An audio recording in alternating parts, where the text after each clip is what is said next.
did you watch the games last night? So I watched the Portugal game, then I went straight to bed. Right. Yeah, after last night, the previous night, lack of sleep. Oh. Not for me, mate, staying up till 1 a.m. And can I just say, justice for football last night. I'm so happy Belgium won. Yeah. Have that, America. I mean, if you're just waking up and you haven't checked the scores yet, Cristiano's World Cup is over. Spain left it late to beat Portugal 1-0 in a snooze fest. Wow. In Dallas, it was awful. Couldn't keep my eyes open. I was struggling to keep my eyes open. It was that bad. It was sleep-inducing. A smashing goal from Mikel Merino, had just come on as a sub, by the way, wins it for Spain. And Belgium, this is what Gabby was referring to, thrashed the USA 4-1 to set up a quarter-final against Spain. Folarin Balogun started the game after his suspension was controversially overturned. I feel a bit sorry, actually, for Balogun, because he's not the villain of the piece. Fault. Yeah. No, he's not the villain of the piece. He was sent off, red card, but he's sort of...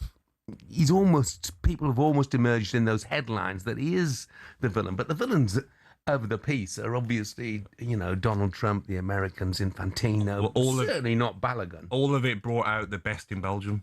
Yeah. Obviously mistakes as well for goals, for shocking mistakes from America, but it brought out the best. When you feel like there's higher powers against you, it brings you more as a team, and you've seen that from Belgium last night. And what I loved, Jeff, was Lukaku's second goal, doing the Trump dance to the whole team. I loved it, mate. That's what you do. Silence the people above you who try and be corrupt, and the whole team, even the bench, doing the Trump dance was hilarious. Loved that from Belgium. I'm just scratching my head and wondering why Donald Trump didn't rule those 4 goals out offside. I know. Referee runs over for no reason. It's a VR screen. Justice for football. Happy for Belgium. Yeah, happy for Belgium. Look, it's a shame that it ends this way for the USA in many respects, and Balogun as well, who I think is almost an innocent victim of this. Look, he committed a foul. Whether it was a red card or not, that's debatable. But, the things that have happened since then, beyond belief, of course, he was allowed to play after his 1-game suspension. Trump said on Monday before the tie that he'd asked FIFA to review Balogun's ban, which he said would have left a big stain on the tournament. What left a stain on the tournament, for me, was much more the fact that Trump then called the referee suspect. He said, I don't like to create controversy. Of course you don't, Don. But he is very suspect. And I was pleased to see that Pierluigi Collina has come out to say they continue to have total faith and trust in this particular referee. Look, let's cross over now to the States and get all the reaction from this and speak to talkSPORT's US reporter who was at the game for us. A very good morning to Ben Jacobs. Morning, Ben. Morning, Ben.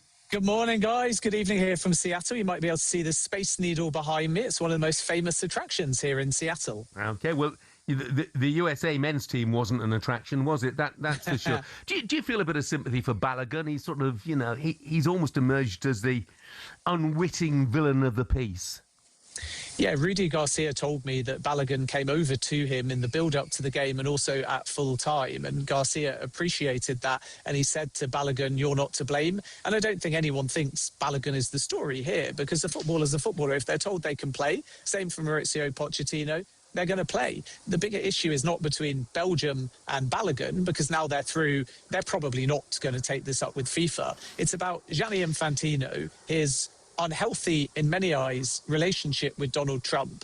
And remember one thing, Trump today confirmed first our talkSPORT exclusive that he'd made a call to Gianni Infantino and lobbied him.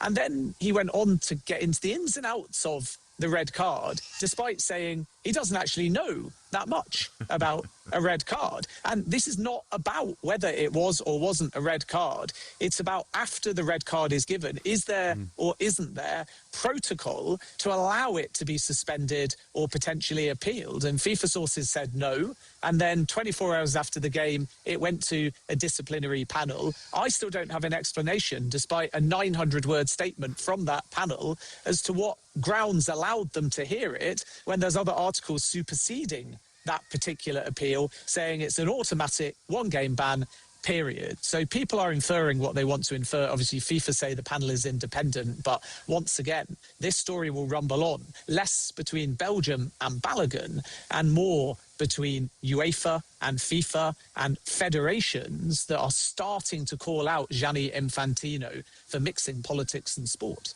Ben, how would the American media look back at this tournament and what Mauricio Pochettino has done? I mean, the American culture is to go all in on a winning team and then to throw a losing team under the bus.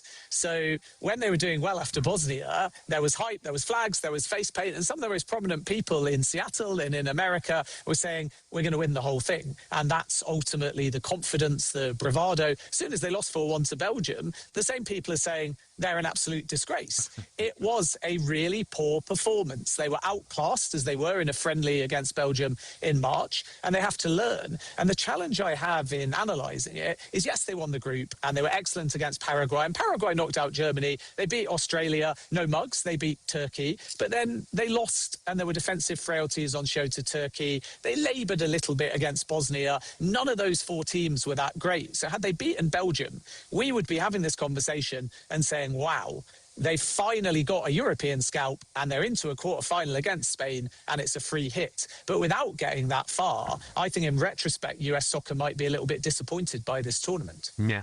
As far as Mauricio Pochettino goes, Ben, he says he wants time to think before signing a new 4-year deal that's on the table. He's going to take a little break first. So translated, does that mean I'm going to wait and see if anything better comes up? Yeah, possibly, because 2 weeks before the tournament, he was in conversations with Milan and Ruben Amorim got that job. He was on the list for Tottenham, but Roberto De Zerbi was the top choice. And Poch has said in an interview with talkSPORT in the build-up to the tournament, he's got unfinished business in the Premier League. He's still got a house there. If the Fulham job came up, even though some would say it's beneath him, Arbeloa seemingly getting that job, but he's got to get the work permit. Maybe his head is turned simply because it's London, although, again, the feeling is Arbeloa is just waiting for a work permit there. If an England job ever came up, I'm sure Mauricio Pochettino would put his hand up for that as well. And the other key point in all of this is it's not about what Poch wants to do only. It's a two-way conversation. And there's also no guarantee that US soccer want to proceed with a 4-year contract that was offered really more out of optics. But all parties said we're going to wait until the end of the tournament. So you never know. Even if Poch wanted to stay, US soccer might say, we feel it's better to move in a different direction. Well, we shall see what they do. Looks like football, or soccer, should I say, going to be put away for the next 4 years in the USA.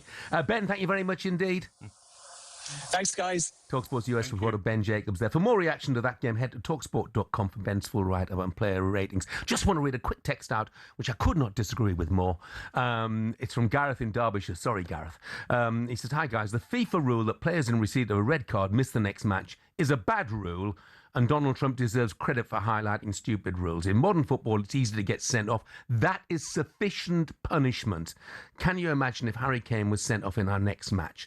The rules should be amended for the rest of the tournament for all teams so we don't lose a top player from the games yet to be played. Honestly, Gareth, I think that I could not disagree more. Do you know the worst thing about that is? What if you're last man in the last minute? Yeah.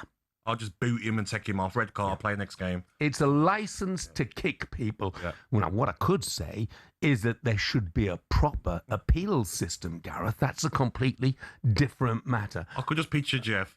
You're the last man. Maybe there's 2 years or 3 years, and you all just kick him. Yeah. And you all get a red card, but you only go a couple of through. minutes to go. Yeah, all right, then. Let's go for the next game. We're all playing in the next game. Anyway, fighting to take him down. I'm not sure Gareth's completely thought he's that not one thought through. about it. No.